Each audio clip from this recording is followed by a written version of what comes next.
저는 학업이라는 것이 좀 지루해서 대학을 다니면서 회사를 계속 다녔는데요. 그중 한 회사는 업계 특성상 중간 관리자급 이상 거의 모든 직원이 운동권 출신으로 이루어져 있었습니다. 신기하죠? 그런 업계가 있어요.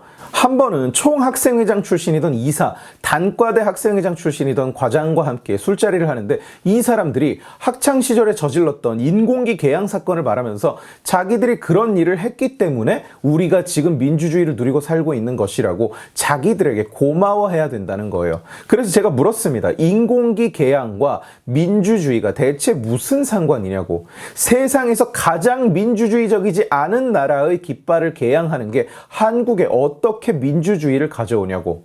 이 두 사람은 동시에 저를 보면서 세상에서 이런 무식한 질문은 처음 듣는다는 표정을 지었어요. 그러나 막상 둘 중 그 누구도 그게 어떻게 민주주의와 연결되는지 끝내 설명을 해주지는 않았습니다.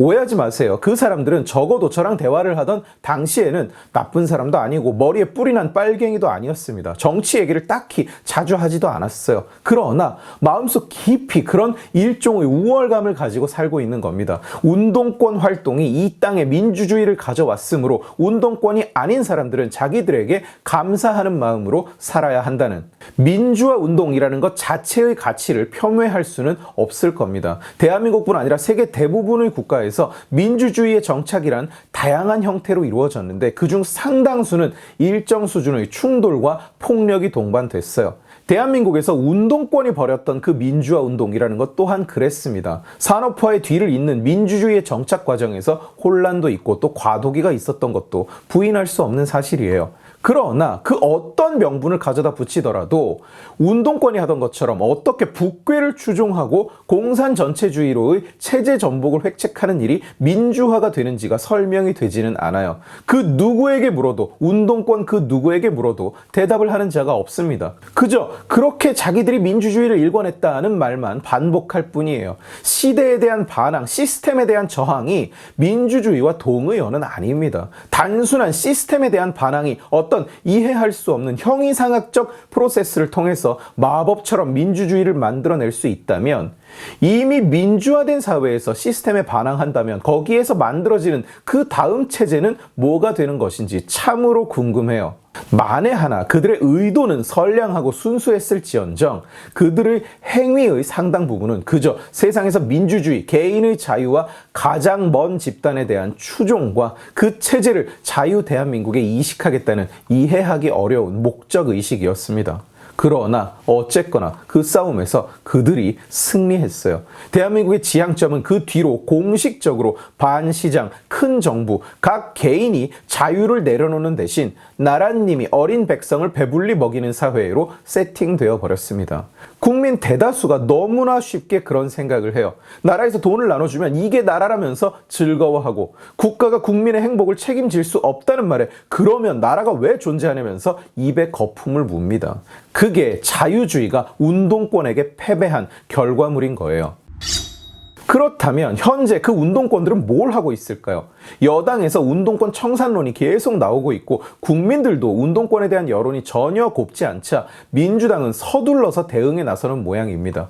민주당의 홍익표는 가장 심하게 운동을 한 사람이 우상호, 이인영 정도인데 그 사람들이 지금은 정쟁을 주도하는 사람이 아니라면서 운동권은 없다, 운동권이 정치판을 이 모양으로 만드는 것이 아니라고 항변했습니다. 아니요, 틀렸어요. 말도 안 되는 소리죠. 운동권이라는 것이 뭔지 그 정의 자체를 의도적으로 비트는 수입니다. 여러분 한번 생각해 보세요. 문재인은 운동권입니까? 이재명은 운동권입니까? 이거 생각보다 어려운 질문입니다. 대답하기가 쉽지 않은 질문이에요. 운동권의 정의가 뭘까요? 대학생 때 던졌던 화염병의 수가 운동권인지 아닌지를 구분하는 기준입니까? 미국 대사관에 폭탄을 던졌는지 안 던졌는지가 판단 기준입니까? 아니라는 거예요. 운동권이냐 아니냐의 구분은 그 운동권 이권 카르텔에 속해 있는지 아닌지가 기준이지 40년 전에 똥86이 대학 다닐 때 죽창을 쑤셨는지 아닌지를 가지고 이야기를 하는 게 아니라고요. 문재인이 화염병을 던졌는지 안 던졌는지 고민할 필요가 없는 거예요. 그게 기준이 아니니까. 탈원전 쇼를 한번 떠올려 보십시오. 말도 안 되는 억지로 자원이 없는 대한민국의 유일한 에너지 대안인 원전을 없애버리겠다면서 태양광 보조금을 운동권 지들끼리 거하게 나눠 가졌습니다. 그 돈은 누가 냈어요? 국민들이 냈어요.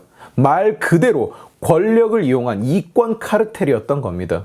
그러면서 지금 운동하는 거 아니지 않냐, 지금 화염병 던진 거 아니지 않냐, 이렇게 떠드는 건 그야말로 포커스를 억지로 딴 데로 돌리려는 거죠.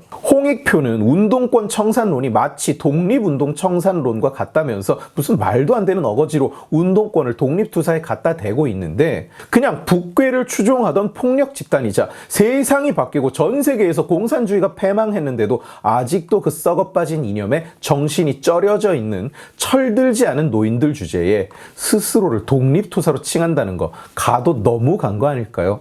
저들은 실제로 지금 이 순간에도 여전히 그 이념을 추종하고 있습니다.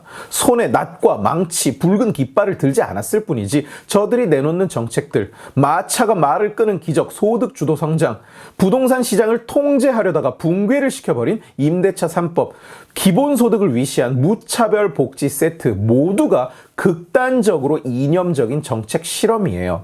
더 나아가서는 신용 점수가 낮은 사람이 이자율이 높으면 안 된다는 식의 헛소리가 막 튀어나오는 그 처참할 정도의 금융에 대한 무지, 그리고 자유세계에 등을 돌리고 로그네이션과 붙어먹는 외교 기조가 다 그 운동권 이념의 산물인 겁니다. 그리고 이 이념을 추종하는 가운데서도 알뜰살뜰 이권 챙겨먹기는 절대로 빼놓지 않죠. 태양광을 비롯한 국가 보조금 털어먹기, 정치권 자리 나눠먹기, 문재인이 퇴임을 2-3달 남기고 전국에 투하했던 낙하산들은 아직도 임기가 안 끝나서 여전히 그 짓을 해먹고 있는 중입니다. 그런데도 감히 청산될 운동권이라는 것은 없다고, 지들은 독립투사라고 국민들 앞에서 떠들어댈 수 있다는 말입니까? 제가 자주 이야기하죠. 지들끼리 NL이네 PD네 서로 구분짓고 싸우고 해봐야 내가 보기에는 그냥 다 똑같은 빨갱이, 40년 전에 운동하던 놈들을 중심으로 지금도 뭉쳐서 나라 곳곳에서 돈을 나눠먹고 자리를 나눠먹고 있으면, 법으로 장난질, 권력으로 장난질 하면서 나라에 해악을 끼치고 있으면 그게 바로 운동권 카르텔인 겁니다. 나는 화염병 안 던졌는데 이런 말로 아닌 척 빠져나갈 수가 없다고요. 지금 운동권 카르텔, 니들은 자유라는 지상 가치에다 죽창질을 하고 화염병을 던지고 있으니까. 산업화와 민주화는 반드시 함께 합니다. 산업화가 선행되지 않으면 민주화도 진행되지 않아요. 산업화 없이 민주주의만 하려던 나라들은 하나같이 타락했거나 혼란기를 빠져나오지 못했습니다. 그런데 이상하게도 한국의 운동권, 자칭 민주화 세력이라는 자들은 예외 없이 반기업적인 스탠스를 취하고 시장 경제를 적대시합니다. 산업화 자체를 부정하는 거예요. 영화 국제시장을 두고 저들이 얼마나 민감하게 굴었는지를 한번 떠올려 보십시오. 국제시장이라는 영화는 클라이막스가 딱히 구분이 안 될 정도로 잔잔한 영화인데, 그걸 두고 산업화를 미화했다는 둥, 산업화 시대의 명암을 제대로 보여주지 못했다는 둥, 그야말로 억지를 쓰면서 까내렸었어요. 정작 자기들은 영화는 물론이고 다큐멘터리조차 자기들의 망상으로 만들면서, 그러다 보니까 한국은 어느새 그게 당연한 듯이 받아들여지고 있어요. 대체 누가 그러던가요? 민주화는 산업화의 반대 극단이라고. 이상하지 않아요? 민주주의는 반시장, 반기업, 반자유주의적이어야 한다고 누가 정했다는 말입니까?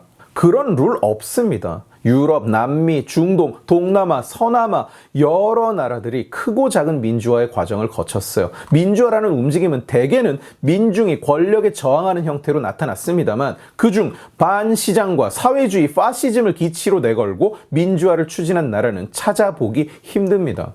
군부의 독재에 맞서서 좌성향을 가진 집단이 혁명을 일으키고 집권하는 사례는 덜어 있었습니다만, 그게 나라의 패러다임을 좌로 영구적으로 바꿔놓은 것은 아니에요. 게다가 민주화의 시절이 끝나고도 수십 년이나 거기에 집착을 하고 그 사회주의 파시즘을 추종하는 나라는 정말로 찾아보기 어렵습니다. 오직 우리만 그 짓을 하는 거예요. 바로 저 운동권 카르텔 때문에. 민주화 당연히 중요합니다. 그리고 대한민국의 민주화와 권력의 분산을 위해서 실질적으로 노력하고 희생한 사람들의 공헌을 무시할 수 없죠. 그러나 주적을 추종하고 전체주의로의 체제 전복을 꿈꾸던 자들 개개인이 대한민국 사회의 민주주의 자체에 얼마나 공헌을 했는지도 의문일 뿐더러, 이미 무가치함이 증명된 이념에 지금까지도 매몰돼서 아직도 나라를 휘청거리게 하고 선진사회로의 진입을 방해한다면 그런 세력은 사회의 암이자 곰팡이인 겁니다. 그리고 제거해야만 하는 대상인 거죠. 그게 바로 운동권 청산론의 본질인 겁니다. 자유를 지키기 위해서 자유를 해하는 질병을 제거하는 과정.